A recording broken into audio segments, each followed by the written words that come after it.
सरकार जिस दिन मैंने पेपर भी जमा कराने थे मेरा गिरेबान फाड़ दिया।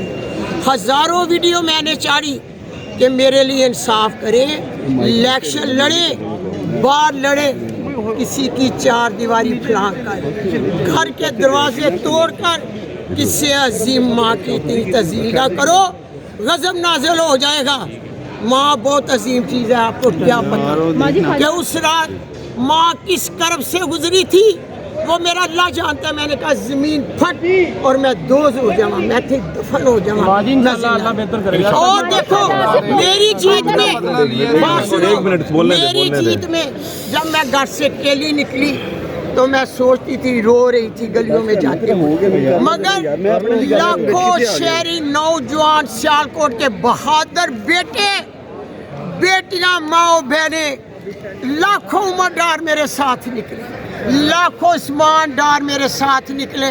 और जो बड़े लोग थे मेरे भाई, उन्होंने कहा आपकी चादर नहीं उतारी गई, हमारी सब माओ की चादर उतारी गई। शहर सियालकोट नबी दी उम्मत गैरत खाकर खामोशी के साथ इतनी लीड माँ को दी कि मैं उनका शुक्रिया अदा करती हूँ। खामोशी से उन लोगों ने ख्वाजा साहब को जवाब दिया। जब मैं जिसके घर जाती थी उसके बच्चे उठा लिए जाते थे, उनके घर तोड़ दिए जाते थे। ख्वाजा साहब तेरे जुल्म का तसाब हुआ है और गैरतमंद कौम नबी दी उम्मत माँ के साथ खड़ी थी, इसलिए खामोशी से तुझे शिकस्त से नवाजा गया। कबूल कर लो, आगे बहुत असाब होने हैं। ख्वाजा साहब शिकस्त कबूल कर लो तो बेहतर होगा। जीत चुकी हूँ मैं शहर सियालकोट की, वहाँ आपको मैंने नहीं मानी और ना मानी। माजी एक आखिरी सवाल, ख्वाजा आसिफ आके अगर माफ़ी मांग लेते हैं तो क्या आप उन्हें माफ़ कर देंगी? मेरी बात सुनिए, जब ये सीट उन्हें तोहफे में दे देंगी? नहीं बात सुनिए, मैं आपको इसका जवाब दूंगा। ख्वाजा आसिफ मेरे अजीज भी है, ख्वाजा से मेरे अजीज है, ख्वाजा से मेरे मजेदार हैं। मैंने हर टीवी चैनल पे कहा कि ये मेरा रास्ता नहीं। ख्वाजा से 9 मई को हुकूमत थी, वजीर दफा था मेरा बड़ा, ख्वाजा से वजीर दफा था और इसके अंडर था सियालकोट। मैं उस्मान डार की वालदा भी ना होती। आपने जीजदारी का ख्याल किया, आपने महल्लेदारी का ख्याल किया। खुदा की कसम खा के कहती हूँ, अगर आप मुझे इंसाफ दिलाते, डीपीओ को फारग करते, पुलिस को मुअत्तल करते, तो मुझे उस खुदा की कसम आज मैं यहाँ मीडिया के सामने ना होती। मुझे इंसाफ नहीं मिला। अब माफ़ी जो थी ना, माफ़ी जो है ना, माफ़ी ख्वाजा आसिफ को मैं क्यों माफ़ी दूँ, क्यों माफ़ करूँ? मैं माफ़ करने वालों में थी और है। कुरान में तर्जुमा है, अल्लाह को माफ़ करने वाले बंदे पसंद है। उन लोगों के लेके आती जिन्होंने मेरे साथ ज्यादती की थी, कसम उस रब की मैं माफ़ कर देती। मैं मुसलमान, मैंने कुरान पढ़ा है, कुरान से जुड़ी हुई औरत हूँ। और जब मैं जीत रही थी तो मेरे आंखों में आंसू गिर गए थे। तो मैं समझती ये फैसला अल्लाह ताला ने शहर सियालकोट दी अवाम नू उस कुरान की बदौलत मेरा वसीला बनाया और उस अल्लाह का हुक्म आया कि एक माँ की जीत हुई, क्योंकि माँ हक पर थी और आज भी हक पर। अगर मुझे इंसाफ ना भी मिले तो मैं अल्लाह पर छोड़ूं। पाकिस्तान जिंदाबाद, पाकिस्तान। कहना चाह रहा हूँ, इस इलेक्शन में नून लीग की तरफ से 2 ख्वाजे इलेक्शन लड़ रहे थे। एक ख्वाजा साद रफीक लाहौर से खोसा साहब के मुकाबले में, और एक ख्वाजा था रंगबाज सियालकोट से ख्वाजा आसिफ मेरी वालदा के मुकाबले में। ख्वाजा साद रफीक ने तो ग्रेस का मुजाहरा किया, मर्दानगी का मुजाहरा किया ख्वाजा साद रफीक ने, और उसने शिकस्त कबूल की कि जी मैं इलेक्शन हार चुका हूँ।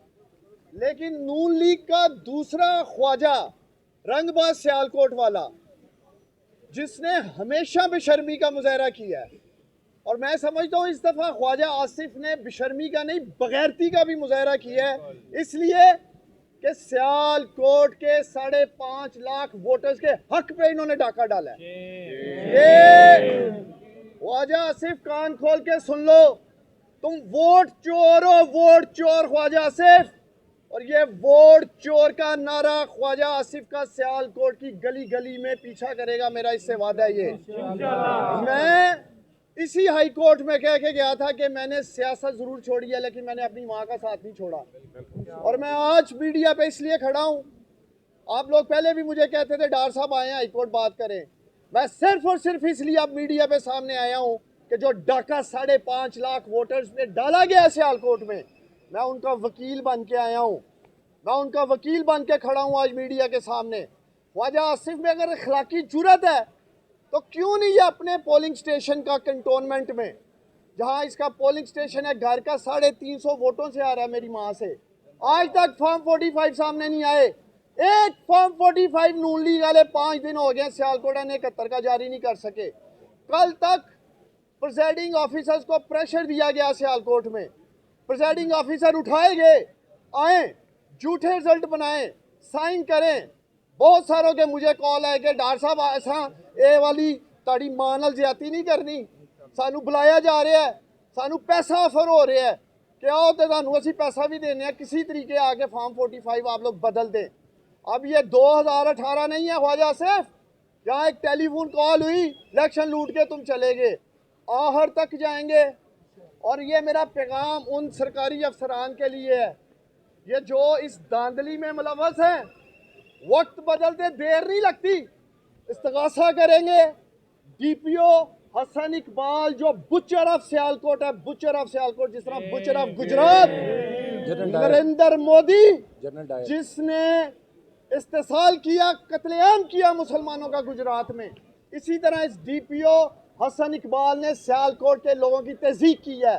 सियालकोट की माओ बहनों के सरों से दुपट्टे उतारे हैं इस डीपीओ ने, ख्वाजा आसिफ के कहने पे गिरफ्त तोड़े हैं इसने। और ये आरओ जो एडीसीआर है सियालकोट का, 10 मरले जमीन आप लोगों को याद होगा, मेरी माँ यहाँ इंसाफ लेने आई थी, 2 नंबर तरीके से इस आरओ इकबाल ने मेरी। अच्छा, पहले बता दूं कि माँ जी का यहाँ पे केस लगा हुआ था और इनकी बहू का भी लगा हुआ था, PP 46 का, NA 71 का, यहाँ पे भी वो रिज़र्व हुआ है। लेकिन मीनवाइल हमने साथ इलेक्शन कमीशन ऑफ पाकिस्तान में पिटिशन फाइल की थी, जो फॉर्म 47 इशू हुआ था और अब 48 करने वाले थे वो, जो ये 50-60 हज़ार की लीड से जीत रही हैं फॉर्म 45 के मुताबिक, लेकिन RO ने 47 इशू करके इनको 25-30 हज़ार की लीड से हिरा दिया।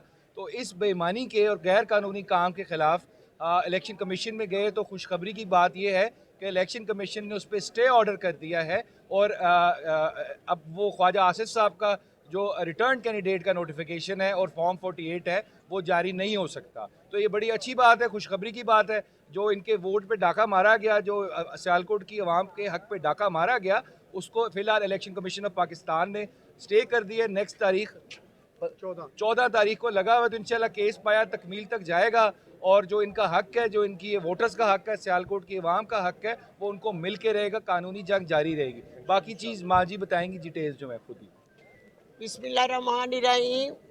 मेरे शहर सियालकोट के बहादुर बेटों बेटियों माओ बहनों, देखो मैं आपके हक पर डाका डालने ख्वाजा आसिफ को नहीं दूंगी। मैं आज ख्वाजा आसिफ के बारे में स्टे हो चुका है, उसके आर्डर जारी नहीं होंगे, ये जंग जारी रहेगी इंशाअल्लाह ताला। मैं अपने शहर सियालकोट के बहादुर बेटों भाइयों बहनों के लिए ये पूरी जंग लड़ूंगी और हर हद तक जाऊंगी। ख्वाजा आसिफ, जो तुम ठप्पे लगा रहे थे अंदर, मैं हर पोलिंग स्टेशन पर गई हूँ, तमाम सबूत मेरे पास हैं, तमाम पुलिस आपके साथ थी। मैं RO के दफ्तर गई, RO के दफ्तर के सामने 25 पुलिस के लोग थे, उन्होंने धक्के दिए, मुझे अंदर जाने ना दिया, मेरे बाजू को चोट लगी हुई है।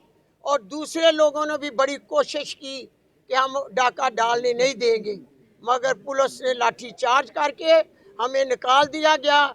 सोच लो, हक और सच की जीत होगी और उस कुरान मजीद पर होगी, जिस कुरान मजीद का सहारा लेकर कल्ली माँ घर घर गली गली गई और हजारों लाखों उम्रदार मेरे साथ थे, लाखों उस्मान डार मेरे साथ थे। मेरी बेटियों भाइयों ने, मेरा माँ बहनों ने बड़ा साथ दिया।